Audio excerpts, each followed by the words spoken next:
l'an 2000. Nous sommes à la fin de vie de la Nintendo 64 et Nintendo va pas très bien. En fait, ce qu'il faut savoir, c'est que si aujourd'hui on considère beaucoup de jeux de la Nintendo 64 comme étant des jeux cultes, voire comme des classiques pour certains, la console en elle-même était ce qu'on pourrait appeler un semi-échec. Commercialement, la Nintendo 64 s'est vendue à plus de 32 millions d'exemplaires. Si comme ça paraît beaucoup, c'est tout de même 17 millions de moins que la Super NES, et ça devient ridicule quand on la compare à la première PlayStation de Sony, sortie en 1994, et qui s'est vendue à plus de 104 millions d'exemplaires.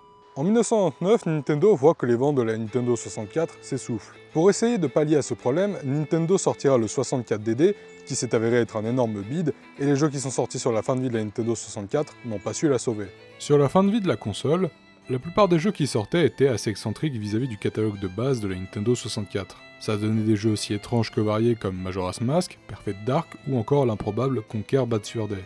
Et justement, cette excentricité, je trouve qu'elle définit bien le catalogue de la prochaine console de Nintendo, la GameCube. La GameCube fut dévoilée en août 2000, lors du Nintendo Space World après un an de teasing. C'est aussi pendant cette présentation qu'on a pu voir une démo technique d'un certain jeu Zelda, en photoréaliste, qui avait particulièrement plu aux fans. Et justement, à l'époque, beaucoup de gens se demandaient d'où sortait cette démo. Et c'est justement ce qui nous amène à The Legend of Zelda The Wind Waker. Le développement de Wind Waker a commencé en 1999, sur la fin du développement de Majora's Mask. L'équipe qui s'est chargée de Wind Waker est sensiblement différente de celle des précédents jeux. Au poste de Game Director, on peut encore y retrouver Eiji Aonuma, à la différence qu'ici, il est le seul à ce poste. Quant au scénariste, on peut y retrouver Mitsuhiro Takano, qui était déjà là et qui cette fois est accompagné d'un certain Eijime Takahashi, qui avait bossé auparavant sur Pokémon Stadium 2. Quant à la musique, elle fut cette fois composée par 4 personnes. Konji Kondo, que je ne présente plus, le second, Eijime Wakai, qui avait fait la bande originale du premier Pikmin et de Pokémon Stadium 2, ainsi que Kenta Nagata et Toru Minigishi, qui ont fait la bande originale du premier Animal Crossing. Et au poste de producteur, on peut encore y retrouver Shigeru Miyamoto et Takeshi Tezuka. Au début du développement, la première question qui obsédait l'équipe était à quoi allait ressembler ce Zelda. Au départ, ils pensaient continuer dans la direction du photoréalisme, comme ça a été le cas pour les précédents opus, ce qui a résulté en la démo que j'ai précédemment citée. Mais si les fans avaient apprécié cette démo, ce n'était en revanche pas le cas d'Eiji Aonuma et son équipe, qui la trouvaient extrêmement banale, et ils sentaient qu'ils n'avaient plus grand chose à raconter avec ce style. De plus, Eiji Aonuma trouvait que beaucoup de jeux de l'époque se ressemblaient visuellement, et il voulait que le prochain Zelda aborde un style particulier et spécifique. Cependant, il ne savait pas du tout dans quelle direction artistique aller, et il se sentait pour ainsi dire bloqué. Quand soudain, un jour, Yoshiki Haruhana, le design manager du jeu, eut l'idée de dessiner Link de manière très stylisée, au point où il ressemblerait presque à un personnage de cartoon, et a décidé de le montrer à Eiji Aonuma. Au début, Eiji Aonuma était sceptique, mais après quelques tests d'animation avec ce design, il fut convaincu et il a même trouvé le résultat mignon. De ce fait, c'était décidé, le prochain Zelda aurait une direction artistique proche de celle d'un dessin animé. Et pour ce faire, ils ont employé le cel shading. Et pour ceux qui ne savent pas ce qu'est le cel shading, laissez-moi vous l'expliquer. Alors, c'est quoi le cel shading ? Le cel shading, ou l'ombrage de celluloïd en français, est un modèle d'éclairage non photoréaliste utilisé en synthèse d'images. Graphiquement, le rendu se caractérise par des contours très marqués et une palette de couleurs réduite, comme dans les dessins animés traditionnels, d'où la référence au celluloïd. Le premier à avoir utilisé cette technique, c'est Jet Set Radio, sorti en 2000, développé par Smilebit et édité par Sega. À sa sortie, Jet Set Radio fut bien accueilli par la presse et les joueurs, mais en revanche du côté des ventes, c'était un peu plus mitigé. Le jeu n'a pas été un bide, mais s'est surtout vendu sur le long terme, et n'a réussi à franchir le million d'exemplaires que grâce à ses rééditions. Non, en vrai, vous vous en doutez, c'est bel et bien en 2002 que notre fameuse The Legend of Zelda The Wind Waker a popularisé le cel shading auprès du grand public. Et c'est d'ailleurs après la sortie de Wind Waker qu'on a vu une déferlante de jeux en cel shading au cours des années 2000, dont certains qui sont encore aujourd'hui parmi les plus gros représentants de ce style, comme par exemple 13, les Dragon Ball Budokai, Beautiful Joe, Killer 7, Okami, Borderlands et plein d'autres encore. Une mode qui aura duré jusqu'en 2010 et après on a vu de moins en moins de jeux en cel shading sortir au cours des années 2010. Et ça peut s'expliquer pour plusieurs raisons, mais il y en a une qui je pense est la principale. La raison c'est que la plupart des jeux en cel shading sortis pendant les années 2000 n'ont pas été des grands succès commerciaux. Alors oui, bien sûr, il y a des jeux qui ont fonctionné, mais la majorité avait eu un succès d'estime et d'autres se sont révélés être des catastrophes commerciales.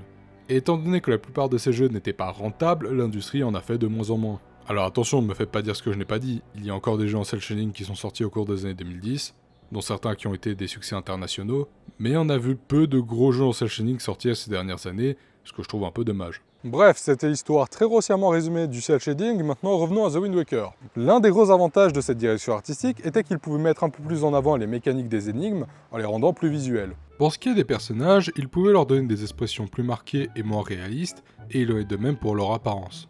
Après avoir trouvé la direction artistique, ils ont imaginé à quoi allait ressembler le monde de Wind Waker. Ils ont rapidement décidé que le jeu se passerait en mer. Ils se sont dit qu'on pourrait naviguer entre plusieurs îles où se trouveraient les objectifs principaux. La plus grosse difficulté dans cette décision était de définir la taille des îles et de la mer afin de ne pas surcharger le hardware de la GameCube.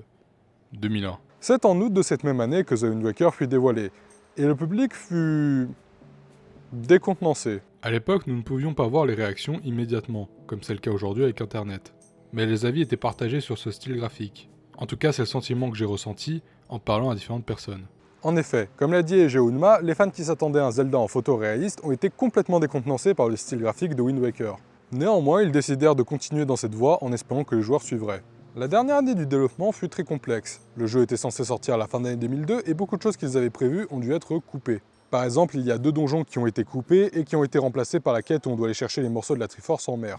Néanmoins, l'équipe a réussi à finir le jeu à temps, et c'est après 2 ans de développement que The Legend of Zelda The Wind Waker est sorti le 13 décembre 2002 au Japon, le 24 mars 2003 aux États-Unis et le 3 mai en Europe. Et l'accueil fut très froid. Autant du côté de la presse, le jeu fut bien accueilli, mais par contre ça n'a pas du tout été le cas du côté des joueurs. Il en est de même du côté des ventes. The Wind Waker s'est vendu à plus de 4,6 millions d'exemplaires, ce qui est certes mieux que Majora's Mask, mais on reste loin du succès d'Ocarina of Time. Mais pourquoi est-ce que The Wind Waker a été mal accueilli? Eh bien, il y a beaucoup de réponses à cette question. Tout d'abord, il y avait le style graphique du jeu. À l'époque, la plupart des joueurs découvraient le cel shading, et comme toute nouvelle technologie, ça divise.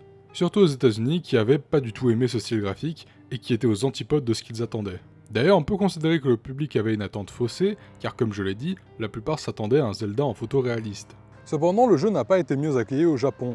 Là-bas, le jeu a été jugé comme étant trop difficile, et l'un des plus gros reproches qui lui a été fait, à juste titre, était que sa deuxième partie était très en dessous de sa première. Mais on va pas se mentir, l'une des, si ce n'est la grosse raison qui fait que The Wind Waker ne s'est pas très bien vendu, eh bien c'est parce que la GameCube ne s'est pas très bien vendue. Il y a plusieurs choses qui expliquent l'échec de la GameCube. Déjà, comme la Nintendo 64, la GameCube a un catalogue qui aujourd'hui est encensé, mais à l'époque c'était pas forcément le cas pour tous les jeux qui sortaient sur celle-ci. Et malgré une certaine puissance, la console présentait beaucoup de problèmes. Déjà, elle n'avait pas de lecteur DVD. Alors je sais, aujourd'hui ce reproche peut faire sourire certains, mais à l'époque c'était ultra prisé, et c'est une des choses qui fait que ses concurrentes se sont mieux vendues. Au mieux de faire comme tout le monde, les jeux de la GameCube n'étaient pas sur des CD-ROM, mais sur des mini-disques. Ce choix avait été fait pour compliquer le piratage des jeux, mais de ce fait ça fait qu'il y avait moins de mémoire et c'était plus compliqué de développer dessus. De plus, la GameCube est sortie un peu plus tard que ses concurrentes, et je vous propose qu'on les classe par nombre de ventes. Pendant la 6ème génération, il y avait 4 consoles de salon qui s'affrontaient. Tout d'abord la Dreamcast de Sega, sortie en novembre 1998 et qui s'est vendue à plus de 8 millions d'exemplaires. Ça a été un bid monumental au point que Sega a complètement arrêté de faire des consoles après ça. Ensuite, il y a Nintendo, avec la GameCube, sortie en septembre 2001, et qui s'est vendue à plus de 21 millions d'exemplaires, et qui est restée pendant longtemps leur console de salon la moins vendue jusqu'à la Wii U. Puis il y a eu un nouveau challenger sur le marché du jeu vidéo, j'ai nommé Microsoft avec sa première Xbox, sortie en novembre 2001, et qui s'est vendue à plus de 30 millions d'exemplaires. Un joli score pour une première console. Mais chers amis, tout ce que je viens de vous dire paraît complètement ridicule à côté de la PlayStation 2 de Sony, sortie en mars 2000, et qui s'est vendue à plus de 159 millions d'exemplaires, ce qui en fait encore aujourd'hui la console la plus vendue de l'histoire. De plus, comble de la malchance, The Wind Waker et la GameCube sont sortis à un moment où le marché du jeu vidéo japonais commençait à décliner. Ce qui était les premiers signes annonciateurs de la crise d'identité qu'allait subir le jeu vidéo japonais lors de la 7ème génération. Bref, vous l'aurez compris, The Legend of Zelda The Wind Waker n'a pas eu de chance. Mais heureusement pour lui, ce dernier fut reconsidéré avec les années et il est aujourd'hui l'un des Zelda les plus appréciés. Mais à part ça, qu'est-ce que j'en pense de notre fameux Zelda cartoon? The Legend of Zelda The Wind Waker raconte encore et toujours l'histoire de Link, un enfant qui vit sur une petite île avec Ariel, sa petite sœur. Un jour, ces derniers voient un oiseau géant en train de kidnapper quelqu'un. On part sauver cette personne qui répond au nom de Tetra, et quand on revient sur le chemin, ce même oiseau a kidnappé notre sœur. C'est ainsi qu'on le suit jusqu'à une forteresse où on apprend que ce oiseau est un serviteur de Ganondorf, un homme maléfique voulant s'emparer du royaume d'Hyrule, enseveli sous la mer. Et c'est ainsi que Link part naviguer sur la mer, afin de retrouver l'épée de légende, afin de terrasser Ganondorf et sauver sa sœur. Et dans sa quête, il sera aidé de Lion Rouge, un bateau qui parle, et qui, contrairement à Navi et Taya, s'avère utile. Bon, déjà commençons par ce qui saute le plus aux yeux, la direction artistique. Qu'est-ce que j'adore la direction artistique de Wind Waker. Le cel shading rend super bien, les décors ont une esthétique très marquée, les personnages sont expressifs, et d'ailleurs j'aime beaucoup les petites pointes d'humour liées à leur expression faciale. Le design des Korogu et des Piaf, qui sont les nouveaux peuples du jeu, sont très marqués. Et j'aime aussi beaucoup l'ambiance du jeu, à la fois tranquille et épique, lorsqu'on navigue ou qu'on se bat. Et d'ailleurs l'histoire est dans ce même tempérament. Pour ce qui est de Link, il n'y a pas grand chose à dire. Le système de combat est le même que dans les précédents jeux. Pour ce qui est de la caméra, elle est contrôlable à 360 degrés, sauf quand on vise avec un objet et qu'on passe en vue à la première personne, et qu'on peut la déplacer qu'horizontalement ou verticalement. En fait, les seules différences que j'ai vues avec le gameplay de Link, c'est qu'il a plus d'animation, il peut ramper et se plaquer contre les murs. La plus grosse différence avec le gameplay de Wind Waker, c'est la manière dont on se déplace dans le monde. Contrairement aux précédents jeux, on ne parcourt pas de grandes prairies à cheval. Ici, on navigue sur la mer, entre plusieurs îles, grâce à un bateau. Plus précisément, on navigue grâce à Lion Rouge, un bateau qui parle et qui est notre moyen de transport. Lion Rouge est facile à prendre en main, il peut pivoter à 360 degrés, on peut pêcher des trésors en mer, tirer avec un canon sur d'autres bateaux, et bien sûr on peut naviguer en hissant la voile, en appuyant sur le bouton A. Et on se dirige en fonction de la direction du vent. Direction que l'on peut changer grâce à la musique de notre instrument. La musique que l'on joue dans Wind Waker est un peu différente de celle des précédents jeux. Quand on joue de la musique, ça a toujours un impact sur le monde, mais à part dans les déplacements, celle-ci a une place moins importante que dans les précédents jeux. Il y a beaucoup moins de partitions et certaines sont utilisées dans des cas spécifiques. Et vous l'avez remarqué, cette fois Link ne joue pas de la musique avec un ocarina, mais avec une baguette de chef d'orchestre. Quant au donjon, on y trouve toujours des objets et des petites clés qui vont nous aider à avancer jusqu'à la salle du boss. Il y en a 6 et on va les séparer en deux. Tout d'abord, il y a les 4 premiers donjons, que l'on fait dans la première partie du jeu, et on fait les 2 derniers dans la seconde partie. En fait, la raison pour laquelle je sépare ces donjons, c'est parce que la deuxième partie du jeu est très différente de la première, et j'expliquerai pourquoi après.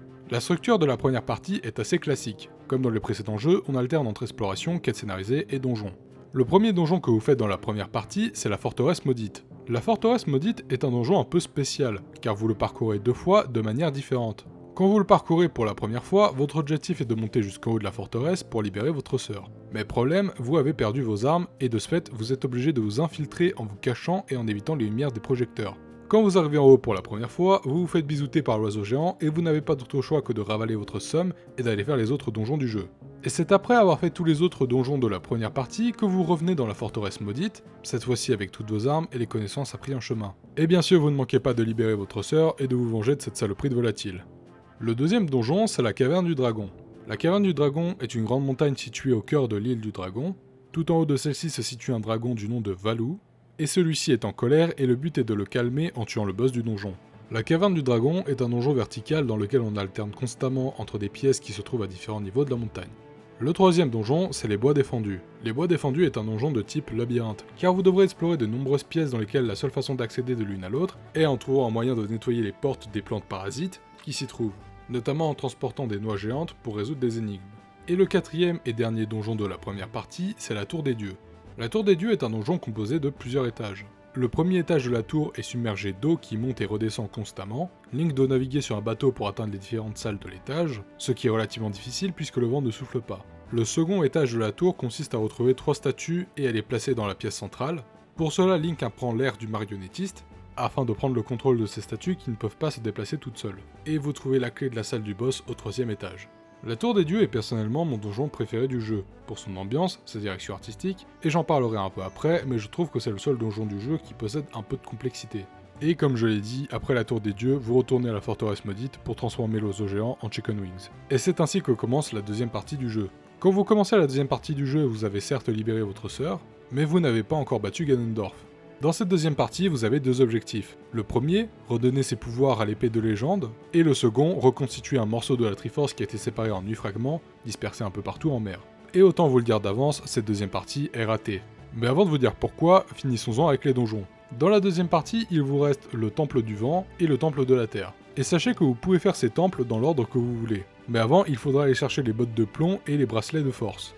Et alors, jusqu'ici j'ai parlé des donjons de manière individuelle, mais pour le coup je vais aborder ces donjons en même temps car ils ont une particularité commune. Le Temple de la Terre a des énigmes basées sur la réflexion de la lumière, et le Temple du Vent a, comme son nom l'indique, des énigmes basées sur le vent. Si leurs manières d'aborder les énigmes sont différentes, ils ont pour particularité commune qu'on les fasse accompagner d'un personnage que l'on peut contrôler avec l'air du marionnettiste. Dans le Temple du Vent, vous êtes accompagné par du Moria, un Korogu qui est le descendant d'un sage Kokiri. Celui-ci peut voler et planter des graines qui font pousser des arbres sur lesquels Link peut lancer son grappin. Dans le Temple de la Terre, vous êtes accompagné par Melody, une piaf qui est la descendante d'une sage Zora. Melody sait aussi voler et elle a un bouclier qui réfléchit la lumière. Ces 2 donjons vous demanderont souvent de collaborer avec vos compagnons, et les énigmes de ces derniers sont en partie basées sur leurs capacités. Voilà pour ce qui est des donjons, et pour être franc avec vous, je ne suis pas un très grand fan des donjons de The Wind Waker. La plupart ont beau avoir de bonnes énigmes et une bonne direction artistique, Je trouve néanmoins que leurs structures se ressemblent. On progresse souvent en eux en montant ou en descendant comme si on était dans une tour, et de plus, certains boss ou énigmes ressemblent beaucoup à des boss ou énigmes qu'on a vus dans les précédents jeux. Mais personnellement, ce qui me dérange beaucoup, c'est le manque affligeant de difficulté. Étant donné que la plupart des énigmes sont très visuelles, on sait assez vite la solution, et à beaucoup de moments, j'ai mis mon cerveau en pilote automatique tellement je faisais peu d'efforts pour trouver une solution. Alors loin de moi l'idée de me sentir intellectuellement supérieur, et je ne suis pas non plus sadomaso, mais pour moi c'est vraiment ce manque de complexité et de challenge qui rend les donjons de The Wind Waker en partie oubliables. Bon, on en a fini avec les donjons. Maintenant, voyons voir qu'est-ce qui ne va pas dans cette deuxième partie. Alors déjà, je pense que vous l'avez remarqué, la version du jeu que vous voyez à l'écran est la version HD. Et dans cette version HD, la deuxième partie du jeu a été un peu remaniée pour qu'elle soit moins complexe que dans la version d'origine. Néanmoins, je la trouve toujours ratée pour deux raisons. La première, c'est à cause d'un manque d'explication, ou du moins qu'elle n'est pas claire. Quand vous commencez la deuxième partie, on vous dit que vous êtes libre de chercher les fragments de la Triforce ou de faire les deux derniers donjons, comme bon vous semble. Mais dans les faits, ce n'est pas le cas. Certains fragments nécessitent d'avoir les objets qu'on récupère dans les derniers donjons, ce qui rend cette partie bien plus linéaire que ce qu'elle nous fait croire. Et ce manque de clarté, il y en a tout le temps dans cette deuxième partie. Quand vous voulez aller faire les donjons, l'entrée est bloquée et vous devez aller chercher des objets dans des îles paumées pour entrer dans les donjons. Mais avant, vous devez aller chercher les flèches de feu et de glace, et évidemment, on vous l'explique pas. Quand le jeu dit qu'un personnage qui était en prison peut vous vendre une carte pour localiser les morceaux de la Triforce, il faut comprendre qu'il faut aller voir Tingle, un personnage qu'on a vu moins de 10 minutes au début du jeu. Bref, vous avez compris, c'est le bordel et c'est pas clair. Et la deuxième raison, qui pour moi est le plus gros défaut du jeu, c'est la quête de la Triforce. Comme je l'ai dit, vous devrez reconstituer un morceau de la Triforce qui a été divisé en 8 fragments, eux-mêmes dispersés en mer. Et bordel, qu'est-ce que cette quête est longue et chiante. Elle casse complètement le rythme du jeu, les défis pour récupérer un morceau se ressemblent, voire sont copie-collés, ce n'est pas amusant ni intéressant ludiquement, et le pire c'est qu'elle représente 50% de la deuxième partie du jeu. Je ne vais pas m'attarder sur la quête de la Triforce, c'était le point le plus légitimement critiqué à la sortie du jeu, et même aujourd'hui dans sa version HD, c'est toujours le pire défaut. Bon, qu'est-ce que je pense de notre fameux Zelda Cartoon? Malgré une deuxième partie pas à la hauteur et des donjons pas très marquants, j'ai tout de même vraiment bien aimé The Wind Waker. Cependant, mis à part son style graphique, sa direction artistique et la manière d'appréhender son monde, je trouve que c'est un Zelda qui ne prend pas trop de risques. La structure est quasiment identique à celle des précédents jeux, les bases de gameplay aussi, et la plupart des donjons sont très inspirés de ceux des anciens jeux. On sent que comme Majora's Mask, c'est un Zelda qui a essayé de se différencier de Ocarina of Time, mais qui, je trouve, a eu un peu plus de mal. Alors oui, la formule d'Ocarina of Time reste très bonne, et j'ai passé un très bon moment, mais on reste en terrain inconnu. Néanmoins, il a tout de même tenté d'un peu varier cette formule, contrairement au prochain Zelda.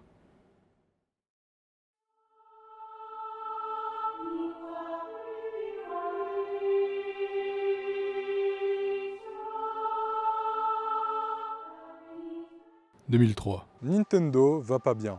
La GameCube était leur plus grand échec sur le marché des consoles de salon, et la plupart des licences de la firme ont eu un accueil divisé. D'autant plus pour la Sega Zelda qui avait enchaîné des accueils difficiles 2 fois de suite, autant sur le plan critique que financier. Bref, il était impératif pour Nintendo de renouer avec le succès, que ce soit pour la pérennité de Zelda ou de l'entreprise. Et c'est ainsi qu'en parallèle du développement de sa prochaine console, Nintendo a aussi lancé la production du prochain Zelda. Le contexte dans lequel a démarré le développement du prochain Zelda était particulier. À l'époque, le marché du jeu vidéo japonais commençait à décliner, mais paradoxalement, les coûts de développement ne cessaient d'augmenter, et c'était quelque chose qu'avait déjà pu remarquer Nintendo à l'époque d'Ocarina of Time. De plus, l'équipe qui se chargeait de ce prochain Zelda se sentait sous pression à cause de l'accueil qu'avaient eu les Occidentaux à Wind Waker. Pour ce qui est de l'équipe qui s'est chargée de ce Zelda, on peut encore y retrouver ce bon vieux Eiji Aonuma, qui spoiler est une dernière fois au poste de Game Director. Mais sachez qu'il a été aussi pendant un temps le producteur du jeu, avant que Shigeru Miyamoto ne le remplace, pour des raisons que j'expliquerai plus tard. Au poste de scénariste, on peut y trouver Aya Kyogoku, qui avait auparavant travaillé sur Force World Adventure, et qui est devenue bien des années plus tard la Game Director de Animal Crossing New Horizon. Elle fut aussi accompagnée par Takayuki Ikaku, qui était auparavant scénariste sur Animal Crossing Wild World, et à la musique on peut encore y retrouver Koji Kondo et Toru Minegishi. À la différence qu'ils sont accompagnés par Asuka Ayazaki, qui avait fait la bande originale de Force World Adventure et Animal Crossing Wild World. A l'époque, Nintendo planifiait déjà de sortir le prochain Zelda sur la GameCube. Au début du développement, Eiji Aonuma voulait faire une suite directe à Wind Waker, à la différence que l'aventure se passerait sur la terre ferme. Il voulait que l'on contrôle Link adulte et qu'on puisse se déplacer à cheval. Mais finalement, après quelques tests, Eiji Aonuma n'était pas très convaincu et vu la réception de Wind Waker, il pensait que le jeu n'allait pas se vendre s'il continuait dans cette voie. De ce fait, Eiji Aonuma s'est posé et a commencé à penser aux 3 éléments qui étaient nécessaires, selon lui, pour que le prochain Zelda se vende bien. La première chose, c'était de faire revenir le Link adulte, car c'est la version que les fans apprécient le plus, et aussi revenir à un style graphique réaliste pour convenir aux attentes du public occidental. La seconde chose, c'était de pouvoir explorer à cheval. Là encore, une des mécaniques les plus appréciées par les fans. Et la troisième et dernière chose, c'était un grand monde fantastique et crédible. À l'époque, il avait notamment en tête le monde du Seigneur des Anneaux, plus particulièrement l'adaptation de Peter Jackson qui, en fin d'année 2003, concluait sa légendaire trilogie avec le Retour du Roi. Une fois ces trois éléments déterminés, il s'était rappelé que ces trois éléments étaient déjà dans Ocarina of Time, et il s'est dit que c'était peut-être dans ces directions que les fans voulaient qu'il aille. À la fin de l'année 2003, Eiji Aonuma a discuté avec Shigeru Miyamoto et lui a dit qu'il voulait faire un Zelda dans la droite lignée d'Ocarina of Time. Au début, Miyamoto était sceptique, mais il a finalement donné la permission à Eiji Aonuma de faire un Zelda qui serait dans la droite lignée d'Ocarina of Time. Il lui a aussi dit de profiter de l'occasion pour faire ce que Ocarina of Time n'avait pas eu les moyens de faire. Le développement du jeu a commencé avec Yusuke Nakago. Celui-ci était chargé de créer le design de Link adulte. Dans les concepts originaux, Link était plus robuste. Mais après leur retour de leurs équipes occidentales, Nakago a retravaillé son design, proposant une nouvelle illustration de Link qui a été utilisée pour donner le ton et la direction artistique du jeu. L'image conceptuelle de Link, de Nakago, était destinée à transmettre l'apparence du jeu à tous ceux qui travaillaient dessus à l'étranger et assurer une cohérence stylistique à tous les niveaux. Eiji Aonuma et son équipe prévoyaient que ce nouveau Zelda aurait une plus grande envergure que n'importe quel Zelda précédent. Au cours des premières étapes de développement, l'une des préoccupations de l'équipe était qu'elle n'avait pas trouvé de nouvelles idées de gameplay. Mais paradoxalement, dans le même temps, l'équipe ne voulait pas faire trop de changements radicaux par peur d'énerver une partie du public, en particulier au Japon où les ventes étaient déjà en baisse. L'équipe a commencé à développer un système de combat à cheval, quelque chose qu'ils voulaient faire à l'origine pour Ocarina of Time.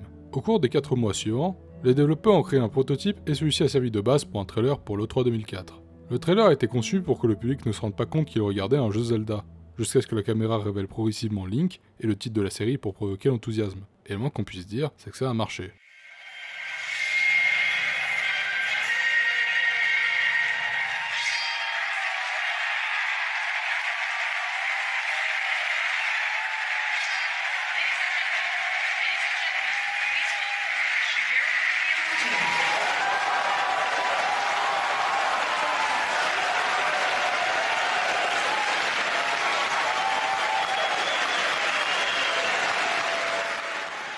Nintendo avait réussi son coup. Le jeu n'était qu'au début de sa production et pourtant tout le monde avait les yeux rivés sur lui. Quand il a été annoncé avec une bande-annonce surprise à l'E3 2004, il a reçu une standing ovation de la part du public. C'était un moment très excitant pour nous, mais nous n'en étions encore qu'aux toutes premières étapes de conception du jeu. Nous savions que nous devions créer un jeu Zelda qui répondrait aux attentes des fans et que si nous le faisions pas, cela pourrait signifier la fin de la franchise. Une fois rentré de l'E3, Eiji Aonuma s'est retrouvé à devoir partager son temps entre un certain nombre de projets Zelda différents. En attendant qu'il redevienne disponible, son équipe a réfléchi à des idées dont les visuels plus réalistes de ce Zelda pourraient être liés au gameplay. À l'approche de 2005, l'équipe a suggéré à Aonuma de faire revenir l'idée du monde de lumière et de ténèbres introduit dans A Link to the Past, et comment le passage d'un environnement à l'autre pourrait conduire à un gameplay intéressant. Cette fois-ci, les deux environnements se croiseraient et auraient un impact l'un sur l'autre, une idée qui avait été envisagée pour A Link to the Past mais qui finalement fut mise de côté. Le monde des ténèbres, surnommé le royaume du crépuscule, serait conçu pour ressembler à une société hautement avancée technologiquement, marquant pour la première fois des ajouts de science-fiction dans un jeu Zelda, après avoir envisagé l'idée 2 fois auparavant pour le premier Zelda et A Link to the Past. Un jour, alors qu'il voyageait à l'étranger, Eiji Aonuma a fait un rêve bizarre dans lequel il voyait Link se changer en loup. À son retour, Eiji Aonuma a demandé à son équipe de transformer Link en loup quand il est dans le royaume du crépuscule. Cela permettait de donner un ensemble de compétences différents à Link quand il est sous forme de loup, créant ainsi un gameplay différent. L'équipe avait initialement prévu que Link se transforme en loup en tout début du jeu.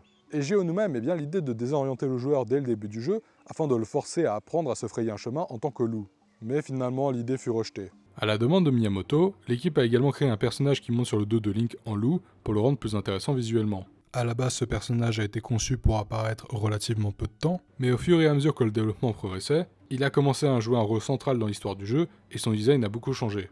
Finalement, le nouveau partenaire de Link a hérité des traits d'un personnage qui avait été conçu à l'origine pour la suite directe de Wind Waker. Les notes de conception demandaient à ce que le personnage ressemble à un mélange entre un monstre et une enfant, et elle a été nommée Midona. Une fois que les concepts de base du monde normal, du royaume du crépuscule et de la transformation de Link en loup fut mis en place, Eiji Aonuma a laissé son équipe les étoffer et a détourné son attention vers un autre projet, en l'occurrence The Minish Cap. Plus tard, il admettra que The Minish Cap était une sorte d'échappatoire au stress de ce nouveau Zelda. 2005. Quand Eiji Aonuma est revenu après avoir fini son travail sur The Minish Cap, il a appris deux choses. Premièrement, son équipe avait trouvé le nom du jeu et celui-ci allait s'appeler The Legend of Zelda Twilight Princess. Et deuxièmement, le développement de Twilight Princess était en difficulté. L'équipe avait trouvé des idées de gameplay et des événements disparates, mais la structure réelle du jeu n'avait pas encore été créée. De plus, alors que Link en loup était amusant à jouer, il n'y avait rien de nouveau ou de surprenant à jouer Link en humain. Oh, et vous vous rappelez quand je disais qu'Eiji Aonuma était à la fois au poste de game director et de producteur? Eh bien, c'est à ce moment-là que Shigeru Miyamoto est venu aider Eiji Aonuma en reprenant le poste de producteur pour qu'il puisse entièrement se concentrer sur Twilight Princess. En mai 2005, une démo du jeu a été montrée à l'E3 et fut reçue positivement. Mais Eiji Aonuma trouvait qu'il manquait quelque chose. Alors autour de l'E3, Miyamoto a suggéré à Aonuma de faire porter Twilight Princess sur la prochaine console de Nintendo, en l'occurrence la Wii. Bon, je n'ai pas besoin de vous présenter cette console, vous connaissez tous la Wii, et vous saviez qu'à l'époque c'était la plus grande représentante du motion gaming. D'ailleurs, retenez ça, ce sera important quand on parlera de Skyward Sword. Un mois après leur discussion, il a été décidé que Twilight Princess sortirait simultanément sur la GameCube et la Wii, pour accompagner son lancement. Et vous vous en doutez, cette décision, elle a eu 3 conséquences sur le développement. La première, c'est qu'étant donné que le jeu était censé sortir sur 2 machines, la charge de travail fut doublée. La seconde, c'est que les développeurs ont sûrement eu envie de se péter le crâne sur leur bureau quand ils ont appris la nouvelle. Et la troisième, c'est qu'évidemment, la date de sortie fut décalée de l'année 2005 à la fin de l'année 2006. Mis à part porter le jeu sur la Wii, ce report a aussi servi à ajouter du contenu et du polissage. Et on est arrivé au moment où le projet a explosé. En fait, ce qu'il faut savoir, c'est qu'à l'époque, Twilight Princess était devenu le plus gros projet de Nintendo. Déjà, c'était le jeu le plus cher qu'avait fait Nintendo dans son histoire, et il arrivait pile au moment où les coûts de développement commençaient à exploser. Alors, j'ai pas trouvé de chiffres concernant le budget de Twilight Princess, mais par contre, je sais qu'à l'époque, un jeu AAA, ça coûtait entre 15 et 40 millions de dollars. Et alors, ce que je vais dire est une pure hypothèse de ma part, mais quand on sait qu'Ocarina of Time a coûté 12 millions, je trouverais pas ça déconnant que Twilight Princess ait coûté le double, c'est-à-dire à peu près plus de 20 millions de dollars. Mais il n'y a pas qu'au niveau du budget que le jeu a explosé. En termes de taille, c'était aussi un Zelda bien plus grand que ses prédécesseurs, que ce soit pour ses zones, ses donjons ou les activités annexes. Nintendo n'avait jamais travaillé sur un jeu d'une telle envergure, et les développeurs étaient régulièrement tendus. En fait, une partie du problème était qu'il y avait un grand nombre de concepteurs sur le jeu et que chacun avait son idée de qu'est-ce qui constituait un jeu Zelda. Ce qui conduisait souvent à des débats houleux, mais aussi à des critiques constructives. Le motion gaming sur Wii s'est également avéré difficile à mettre en œuvre. L'équipe a présenté une démo à l'E3 2006, 5 mois avant sa sortie, et s'est rendu compte qu'elle avait besoin de faire un certain nombre d'ajustements à la façon dont la Wiimote avait été implémentée. Les joueurs qui ont eu l'occasion de jouer à cette démo à l'E3 ont déclaré qu'ils voulaient utiliser la Wiimote comme une épée. Eiji Aonuma et son équipe avaient déjà expérimenté cette idée dès le début, mais ils avaient décidé de ne pas la continuer car ils pensaient que cela deviendrait fastidieux pour le joueur. Après l'E3, la fonctionnalité fut implémentée et peaufinée. C'est après 3 ans de développement que The Legend of Zelda Twilight Princess est sorti le même jour que la Wii, c'est-à-dire le 19 novembre 2006 aux États-Unis, le 2 décembre au Japon et le 8 décembre en Europe. Et il a cartonné, la presse l'a accueilli favorablement, lui donnant presque la note maximale. Et pour ce qui est des ventes, là aussi ce Zelda a particulièrement bien marché, au point de détrôner Ocarina of Time avec plus de 8,8 millions d'exemplaires vendus. Comme je l'avais dit, Twilight Princess était sorti en simultané sur la GameCube et la Wii. Et comme vous le savez, la GameCube n'a pas marché et le jeu ne s'est pas bien vendu sur cette console. Mais par contre la Wii ça a été un gigantesque succès. D'ailleurs c'est encore aujourd'hui la 7ème console la plus vendue de l'histoire avec plus de 101 millions d'exemplaires vendus, devenant aussi en passant la console la plus vendue de la 7ème génération, loin devant la PS3 et la Xbox 360. Et de ce fait, c'est évidemment sur cette console que Twilight Princess s'est le mieux vendu. Que ce soit la licence Zelda ou Nintendo, les deux étaient revenus au sommet, et tout semblait aller pour le mieux. Pour ce qui est de l'accueil des joueurs, je le trouve très intéressant. À sa sortie, Twilight Princess fut extrêmement bien accueilli par les fans. Certes, il lui a fait quelques petits reproches, mais globalement c'est un Zelda qui semblait avoir particulièrement bien plu aux fans. D'ailleurs, encore aujourd'hui, c'est un Zelda très apprécié par la communauté, et beaucoup ont découvert la licence avec cet opus. Mais avec le temps, j'ai l'impression que les gens sont devenus plus critiques avec Twilight Princess. L'un des gros reproches qui lui est fait aujourd'hui est que ce serait un Zelda qui n'aurait pas apporté grand chose, et qu'il se serait juste contenté de faire ce que savait faire de mieux la série. Mais est-ce que ces critiques sont justifiées ? Twilight Princess raconte l'histoire de Link, un jeune homme qui vit dans un village de fermiers. Un jour, celui-ci fut chargé d'aller livrer un message à la princesse Zelda, mais au moment de partir, Link se fait attaquer par d'étranges créatures et est transformé en loup.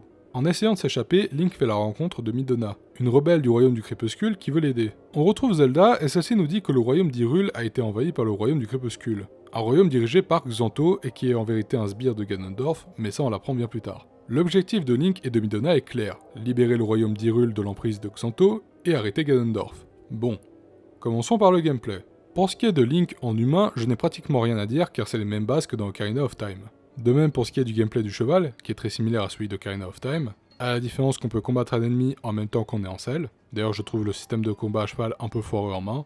Mais en revanche, j'ai bien aimé le gameplay de Link en loup, qui est légèrement plus intéressant. En loup, on attaque avec le bouton B ou avec le bouton A pour faire une attaque sautée. On peut creuser à des endroits précis en appuyant sur Y pour déterrer des objets ou passer derrière des murs qui nous font obstacle. On a aussi un sens de loup qui nous permet de voir des choses qu'on ne voit pas à l'œil nu comme des fantômes ou des odeurs. Quand vous êtes en loup, vous êtes aussi accompagné de Midona et celle-ci peut vous aider à sauter sur des plateformes un peu trop éloignées. Concernant Midona, vous l'aurez compris, c'est le personnage qui accompagne et aide Link lors de cette aventure. Et je n'ai pas grand chose à dire sur elle. Contrairement à ses prédécesseurs, elle est utile et donne de meilleurs conseils. Si on met à part le fait qu'elle est peut-être un peu trop assistante pour expliquer certaines mécaniques au début du jeu, globalement j'ai bien aimé sa compagnie. Concernant le style graphique, eh bien là aussi je n'ai pas grand chose de spécial à dire. C'est un Zelda avec des graphismes réalistes et de ce fait, il est totalement en accord avec le style visuel des gros jeux de l'époque. Pour l'ambiance globale du jeu, elle se situe à mi-chemin entre le sentiment d'aventure épique de Link to the Past et l'ambiance sombre de Majora's Mask mais sans son côté décalé, ce qui la rend plus banale. Quant à la structure du jeu, c'est toujours la même. Exploration dans un monde particulièrement plus grand qu'avant, quête scénarisée, donjons, et justement, parlons des donjons. Dans Twilight Princess, il y a Nuit Donjon, ou 9 si vous comptez le château d'Hyrule. Mais à titre personnel, je le considère plus comme étant un petit récapitulatif des mécaniques acquises au cours du jeu, un peu comme pouvait l'être le château de Ganondorf dans Ocarina of Time. Le premier donjon, c'est le temple sylvestre. Le but de ce temple consiste à libérer plusieurs singes qui vont vous aider à accéder à d'autres pièces jusqu'à avoir l'objet du donjon et atteindre la salle du boss. A ma grande surprise, le temple sylvestre est un temple plutôt complexe pour commencer. C'est un donjon qui possède beaucoup de salles, dont certaines qu'on revisite après avoir eu l'objet du donjon. Ce n'est pas un donjon difficile, mais il ne possède pas pour autant des énigmes simples, et c'est un très bon premier donjon. Le deuxième donjon, c'est la mine Goron. La mine Goron a des énigmes basées sur les bottes de fer et l'arc, qu'on obtient à peu près à la moitié du donjon. C'est un donjon simple qui se parcourt de façon linéaire, et je trouve que c'est le donjon le plus oubliable du jeu. Le troisième donjon, c'est le temple abyssal. Le temple abyssal est un grand donjon composé de 6 étages labyrinthiques, dont certains immergés, reliés par un escalier central que vous pouvez faire tourner dans plusieurs sens. Le but est de faire circuler l'eau entre plusieurs pièces afin de débloquer des passages pour avancer et remplir la salle centrale à un certain niveau d'eau pour accéder à la salle du boss. Le temple abyssal est l'un des donjons les plus complexes du jeu. Il y a beaucoup de salles, dont certaines qui sont accessibles qu'après avoir eu l'objet du donjon. Là encore, je suis assez étonné de voir un donjon aussi complexe si tôt, mais contrairement à beaucoup de fans, c'est un donjon que j'ai beaucoup apprécié et qui m'a offert un défi satisfaisant. Le quatrième donjon, c'est la tour du jugement. La tour du jugement est, comme son nom l'indique, une tour remplie de sable mouvant où le but est d'arriver au sommet. Dans la première partie du donjon, 4 spectres s'échappent en bloquant l'accès, et Link doit les retrouver grâce à ses sens de loup et les vaincre afin de débloquer l'accès. Et si ça vous dit quelque chose, c'est normal, il y avait une énigme très similaire dans le temple de la forêt dans Ocarina of Time. La tour du jugement est un donjon sympathique avec de bonnes énigmes, mais à part le boss du donjon, il ne m'a pas plus marqué que ça. Le cinquième donjon, c'est les ruines des pics blancs. Les ruines des pics blancs est un vieux manoir de 3 étages en ruine, situé en haut d'une montagne. Le but est d'accéder à la dernière pièce au 3e étage, au fond du manoir, afin de récupérer un morceau du miroir des ombres. Problème, certaines pièces du manoir sont bloquées par de la glace, et on pourra la casser après avoir récupéré l'objet du donjon. Les ruines des pics blancs est un donjon avec une ambiance et une direction artistique marquante, et il a de bonnes énigmes. Le 6e donjon, c'est le temple du temps. Oui, ce lieu était aussi dans Ocarina of Time, à la différence que cette fois-ci, il a été transformé en donjon. Le temple du temps est un donjon de 7 étages. Le but est d'aller au sommet du donjon pour accéder à une statue que vous devrez contrôler et la faire redescendre jusqu'au rez-de-chaussée à un emplacement précis pour pouvoir ouvrir le couloir qui mène à la salle du boss. Le temple du temps est un donjon long, mais plutôt simple avec un concept qui l'est tout autant. Et je crois que c'est pour cette raison que je l'ai plutôt apprécié. Le 7e donjon, c'est Celestia. En fait, Celestia est un donjon un peu particulier, car en réalité, c'est une ville située dans les airs. Le but est d'atteindre le plus haut sommet de la ville, car c'est là où se trouve le dernier morceau du miroir des ombres. Cependant, ce ne sera pas facile, car la ville est souvent balayée par des vents violents, et un grand nombre de passerelles sont cassées, ou présentent des trous dans leurs rambardes. La ville de Celestia est, selon moi, le donjon le plus grand, long et complexe du jeu, car il possède particulièrement beaucoup de pièces situées à plusieurs étages, avec beaucoup d'énigmes, et il n'était pas rare pour moi de m'arrêter un moment pour essayer de comprendre qu'est-ce que j'avais mal fait. Ça reste un donjon que j'ai bien apprécié justement pour sa difficulté, et mon seul reproche est que celui-ci dure un peu trop longtemps. Et enfin, le dernier donjon, c'est le palais du crépuscule. Le palais du crépuscule est un donjon composé de 3 bâtiments, côte à côte, et quand vous y arrivez, celui du milieu est inaccessible. Vous devrez d'abord faire ceux de gauche et de droite pour récupérer des petites boules afin de charger votre épée de lumière, ce qui permettra d'accéder au bâtiment central, et le but est d'aller en haut de ce dernier pour combattre Zanto. Le palais du crépuscule est personnellement un donjon qui m'a un peu déçu. C'est un donjon pas très grand, et assez simple, mais ce qui me déçoit c'est que c'est la seule chose qu'on voit du royaume du crépuscule, et quand on voit son aspect futuriste, on se dit qu'on aurait bien voulu en voir un peu plus. Je pense que vous l'aurez compris, j'ai globalement bien aimé les donjons de Twilight Princess.